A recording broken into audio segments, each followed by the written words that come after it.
In this video I will introduce dopamine pathways and their physiology relevant to antipsychotics pharmacology.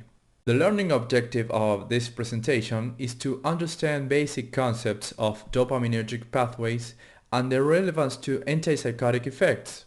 Let's start by outlining the dopaminergic pathways. This image shows an integration of the 4 dopamine pathways I'll be talking about. It's essential that we're learning about dopamine projections before studying how antipsychotics modify dopaminergic neurotransmission. Blocking these pathways, antipsychotics can produce both therapeutic and adverse effects.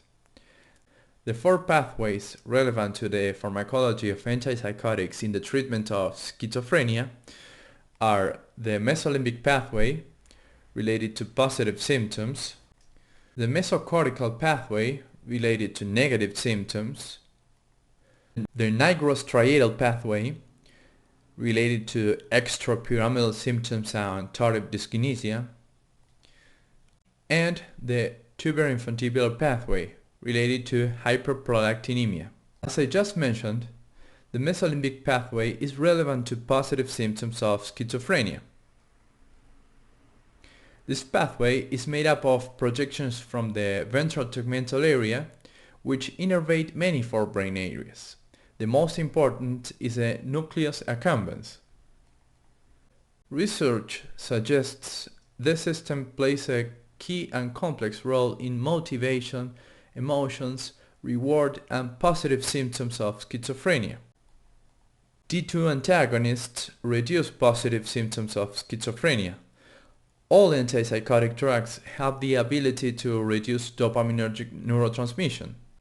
A number of investigators propose that negative and cognitive symptoms of schizophrenia are associated with hypofunction of the mesocortical pathway. This tract is made up of dopaminergic neurons that project from the ventral tegmental area to the prefrontal cortex. The mesocortical pathway is thought to be relevant to the physiology of cognition and executive function, mainly the dorsolateral prefrontal cortex, and emotions and affect, mainly the ventromedial prefrontal cortex. So the implications are that hypofunction of the mesocortical pathway might be related to cognitive and negative symptoms of schizophrenia.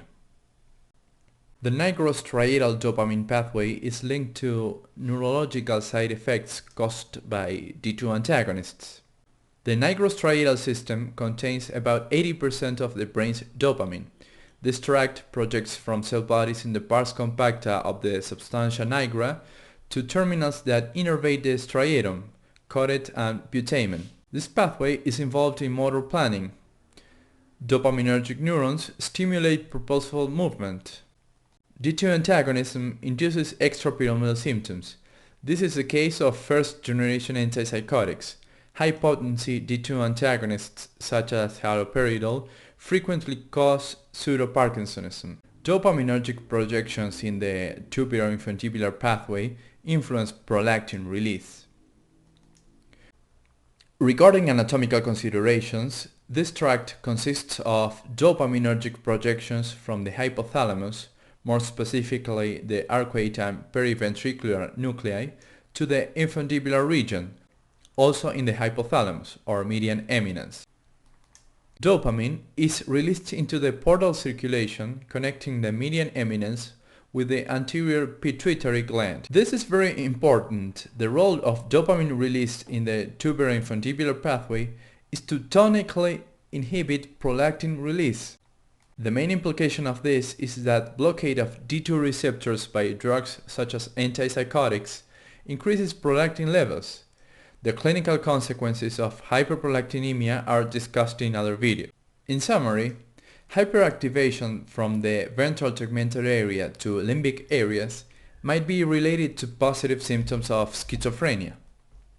Hypofunction of the mesocortical pathway might in part explain cognitive and negative symptoms of schizophrenia.